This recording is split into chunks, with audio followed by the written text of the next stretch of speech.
ঘটনা, তেলের ট্যাঙ্কার উল্টে আগুন, পাশের দোকান ও বাড়িতেও আগুন ছড়ায়। দমকল গিয়ে আগুন নিয়ন্ত্রণে আনে।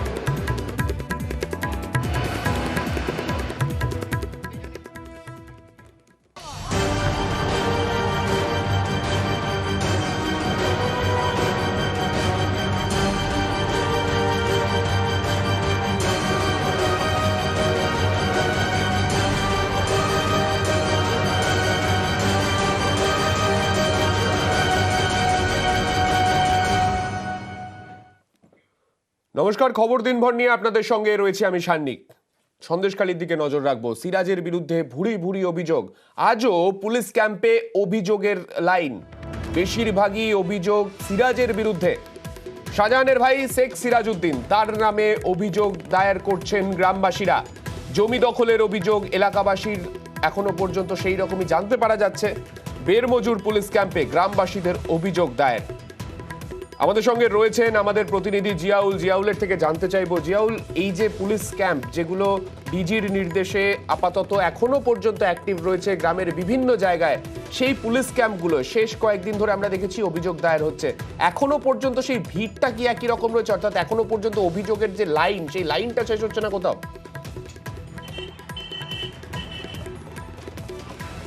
একদম, দেখো, যেহেতু দীর্ঘদিনের যে আর কি অভিযোগ, সেই অভিযোগগুলোই কিন্তু এলাকার মানুষজন তারা করছেন এবং সত্যি সকাল থেকে লম্বা লাইন ছিল। এখনো পর্যন্ত 11টা বাজে প্রায় 20 থেকে 22 জন অভিযোগ জমা করেছেন এবং সবকটি অভিযোগই হচ্ছে জমি সংক্রান্ত। অর্থাৎ শেখ শাহজাহানের ভাই শেখ সিরাজ এলাকার মানুষের কাছ থেকে জোর করে জমি কেড়ে নিয়েছে। কারোর পাট্টা জমি, একজনের সঙ্গে কথা বলছিলাম, প্রায় 9 বিঘা জমি। সে যখন এই জমি কেড়ে নেওয়া হয়েছে তখন তিনি প্রতিবাদ করে এবং তিনি বিএলআরওর কাছে যায়। বিএলআরওর কাছ থেকে সেখান থেকে স্পষ্টভাবে জানিয়ে দেয় যে এখানে কোনো সমস্যা সমাধান হবে না, শেখ শাহজাহানের ভাইয়ের কাছে যেতে হবে। এবং শেখ শাহজাহানের কাছে অভিযোগ জমাতে যখন কাগজ নিয়ে যায় তখনই তাকে বেধড়ক মারধর করে এবং তাকে এলাকা ছাড়া করে। ফলে এই ধরনের ভুরি ভুরি অভিযোগ, শুধু যে শেখ সিরাজ অর্থাৎ এলাকায় একাধিক দোকান, এই যে বেড়মজুর মার্কেট, কাঠকোল মার্কেট সহ একাধিক মার্কেট রয়েছে, সেই মার্কেটে ইচ্ছা মতন দোকান বন্ধ করে দেওয়া, তোলা না দেওয়ার জন্য।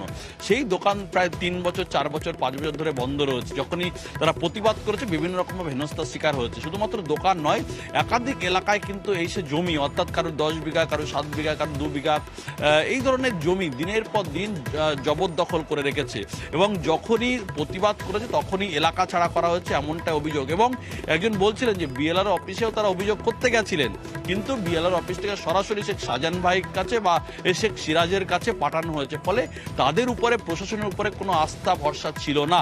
অর্থাৎ আজকেও যারা এই সহায়তা কেন্দ্র বা অভিযোগ কেন্দ্র বসিরহাট জেলা পুলিশের পক্ষ থেকে করা হয়েছে, এখানে অভিযোগ জমা দিচ্ছেন, কিন্তু এখনো তাদের সেই ধরনের ভরসা পাচ্ছেন না যে এখানে জমা দিয়েও কি পাবেন। কিন্তু পুলিশ আশ্বস্ত করছেন অভিযোগ হলেই ব্যবস্থা নেওয়া হবে।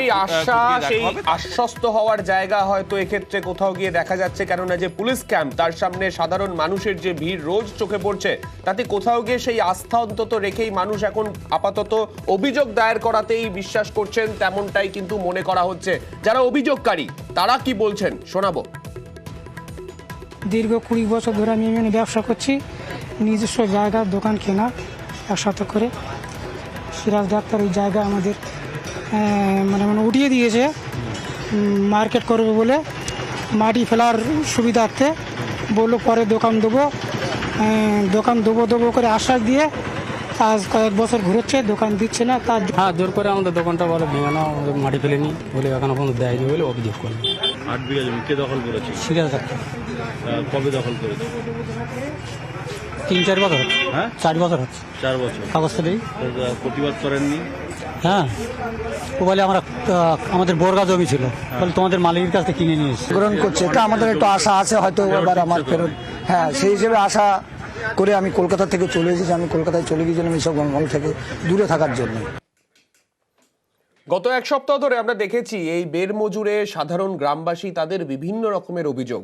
কোথাও এই ধরনের জমি দখল বা এই ধরনের অভিযোগ যেমন রয়েছে, পাশাপাশি স্বাভাবিক যতটুকু পরিকাঠামো পাওয়া প্রয়োজন সেই জায়গাতেও বিভিন্ন অভিযোগ। যেমন বেরমজুরের একটা কাঠের ব্রিজ ছিল, সেই ব্রিজ যখন বিডিও সেখানে দেখতে যান, সেখানে আমরা দেখেছিলাম তার সহকারী সেই ব্রিজ ভেঙে পড়ে গেলেন। তার ঠিক পাশেই বর্তমানে প্রশাসনিক উদ্যোগে তৈরি হচ্ছে বাঁশের সাঁকো। নতুন সাঁকো তৈরির কাজ প্রায় শেষ।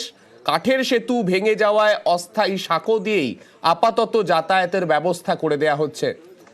আপাতত বাঁশের সাঁকো দিয়েই পারাপার করবেন গ্রামবাসীরা। দ্রুত শুরু করা হবে পাশের যে কাঠের সেতু রয়েছে সেই সেতু মেরামতির কাজ।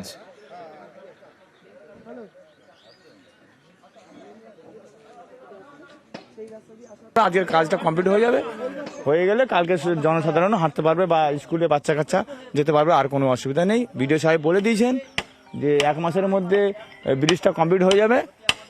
এটা যাতায়াতের জন্য, জনসাধারণের সুবিধার জন্যে বা স্কুলের বাচ্চা কাচ্চা যাওয়ার জন্যে এই কাজটা ভালোই করেছে বা হয়ে যাবে। আজকে কমপ্লিট হয়ে যাবে, কালকে সবাই মানে স্বাভাবিকভাবে যাতায়াত করবে।